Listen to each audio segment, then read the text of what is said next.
In this video, I'll break down exactly how I pack for a 1-week trip, a 1-month trip, and a 1-year trip. Diving right in for a 1-week trip right off the top, in general, if I can fly carry-on bags only, that's what I'll do, and especially for such short trips. Budget airlines are often the direction I go, which means even a carry-on item size would be an extra charge. So a small personal item bag is what I pack, since that's all that's included in the fare. First, I've developed a uniform for flight days, and for me, it looks like this. White sneakers, which are the only shoes I bring, and thankfully the industries I serve for work, even on business trips, this is completely acceptable. Next, clean, minimalist joggers, a golf shirt, and a thin full-zip hoodie, since even if I'm going to a hot destination, indoor establishments can really crank up the AC. Beyond what I'm wearing, I really don't pack a lot more clothes. For a 1-week trip, I'll pack only one more going out top, either a solid t-shirt or another golf shirt, and one pair of pants. I'll also pack a sleep-only t-shirt as well as a pair of shorts, also for sleep, and if the mood strikes, they can double as swim trunks as well. For underwear and socks, I only pack 2 pairs of these Hanes moisture-wicking long-leg boxer briefs and 2 pairs of these Fruit of the Loom dual defense socks, which means 3 pairs total, including what's worn my body on the day of the flight, because my habit is to hand wash the socks and boxer briefs I wear each day before I shower every single night. Then hung to dry and ready to be worn the next morning, but I still pack that extra set in case. The same could be said about clothes, but because I spend at least 150 days abroad per year for work, for almost a decade, since way before I even started this YouTube channel, I've relied on Unbound Merino when I travel. This segment sponsor is what enables me to primarily travel carry-on only, thanks to 3 key properties of high-quality, superfine merino. First, it's both naturally antimicrobial and tremendously odor resistant, which means countless travelers can wear the same Unbound outfit every single day for a week straight or even longer, without needing to wash nor offending other people's noses. Second, it's so soft and comfortable, nothing like what we typically associate with wool, because superfine merino, the kind that Unbound uses, is even finer than human hair. And third, especially useful for travel, is tremendously wrinkle resistant too.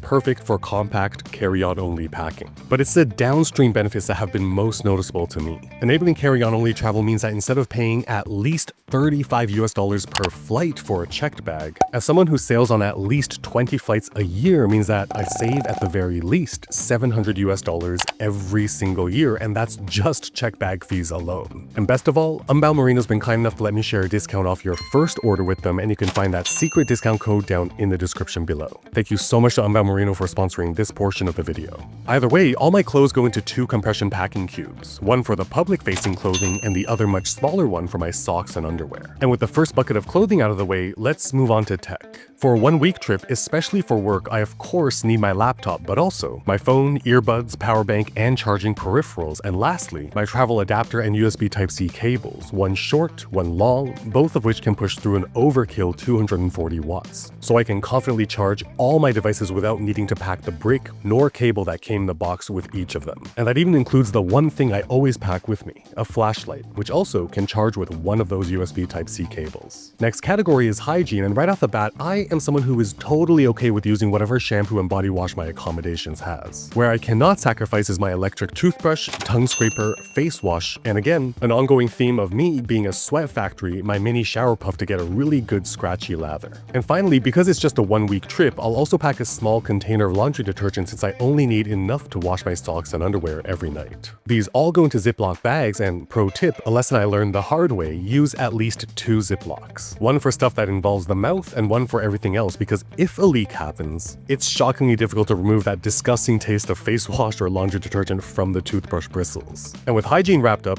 all that's left is the support category. I'm fortunate enough to not require any ongoing medications, but for peace of mind, I do pack a small pouch with the following items: a bare bones first aid kit for minor cuts and scrapes, $200 of emergency cash, then, as a notebook weirdo who literally uses my notebook and pens more than I use my phone, even on short trips and especially for work trips, I pack my regular sized Traveler's Company notebook and Lamy Safaris. And perhaps the most important support item to me, my extra pair of prescription glasses, since vision is very important. And yet replacing prescription glasses abroad can be challenging, but they get stored in a thin neoprene glasses case. And like everything shown in this video, you can find it linked down in the description below.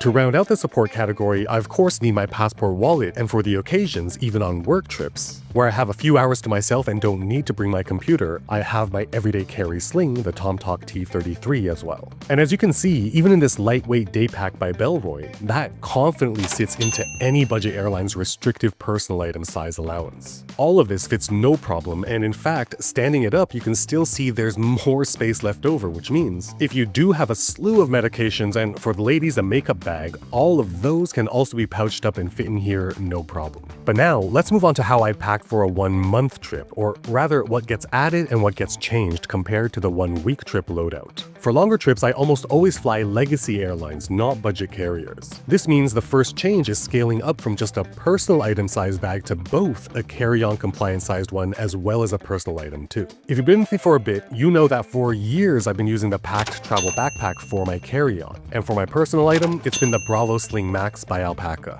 Kicking things off with clothing, honestly, not much gets added. Starting with the socks and underwear though, I do now pack 7 of each of my boxer briefs and socks. Because for trips of a month or more, I just end up finding a laundromat to do my laundry once a week like clockwork. And instead of that very small packing cube, I swap them to this double-sided one by Packed. For my core clothes though, compared to just these that get packed with me for my 1-week trips, for trips of 1 month or more, I'll add a 3rd pair of pants and 2 more tops, and it's not because I need them. At that point, it's just for sheer variety, and the 2 extra tops might not even be merino wool, might be this Uniqlo button-up or this Simon's Henley. But for the loadout, I'll use 2 medium-sized compression cubes, one for all the tops and one for all the bottoms. And as you can see, because the packed travel bag behaves like a traditional hard-shell rolling luggage in that it clamshells open evenly, literally every piece of clothing can go into the clamshell half on the left. With clothing out of the way, we can move on to tech. For the tech, I still need to pack all the things I do for my 1-week trip, but I also pack my Sony a6700 and these 2 lenses, plus my wireless microphones in this small pouch because I might want to make YouTube videos. I have another separate extra pouch for extra batteries for the camera, but the batteries themselves are these ones by Neword because look, they've got USB Type-C ports directly on them, so my USB Type-C cables that charge all my other tech also charge these. Which means I don't need to pack the dedicated Sony battery charger if I used OEM Sony batteries.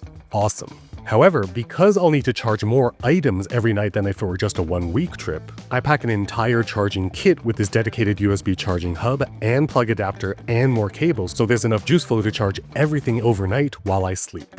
Onto hygiene, although I'm still good with using the shampoo and body wash on my accommodations, I do want to bring extras for a month or more. You know, nail clippers, extra toothbrush heads, and other random toiletries. So I swapped from just 2 Ziploc bags to still putting liquids into Ziploc bags, but storing all of that into this dedicated toiletries bag called the Travel Kit version 2 by Air. As for the support category, that stays more or less the same as the 1-week trip loadout, with the only difference being a travel emergency medical insurance policy. But that takes up no space at all, and as you can see, there is still so much space, and neither the 2 front fast access pockets nor the full-depth expandable pocket have been used yet. Which means any random extras like say a winter jacket if I were going somewhere cold, or souvenirs I might choose to buy can comfortably fit in there. With the 1-month loadout complete, let's move on to how I pack for a 1-year trip, and you ready for this? Because if I did not make YouTube videos, how I pack for 1 month is exactly how I pack for a 1-year trip. But because I really enjoy making these videos, every December when I leave Toronto to go on my half-year business trip for my real job,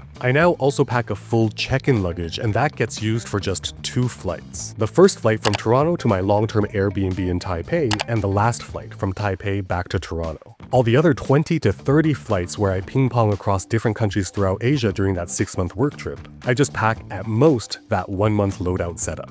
But going back to that check-in luggage for my first and last flight, it's because I basically pack all of this entire rolling stand setup, collapse the softbox and light into this large check-in luggage by Monos, and set it up at that Airbnb, and I feel so lucky because I've developed such a great relationship with that Airbnb host where they basically block off their property from December to June for me, since I do rent at least 5 months straight. But look, at the end of the day, pack and bring whatever you want and whatever makes you happy. If I could choose the one takeaway I hope you get from this video, it's that clothing is just always way overpacked, which ultimately causes more stress. And to be clear, you don't even need merino wool to pack light. You just need the willingness and know-how to do laundry while abroad. And to really prove it, you can see exactly in field the 3 ways I do laundry while traveling in this video right up here. If you're feeling lucky though, this video down here is the one for you. I'll leave them both on screen for a few seconds so you can choose which one to watch next, but while you're deciding, consider subscribing and hitting that bell so you'll be notified the moment new videos just like this one drops.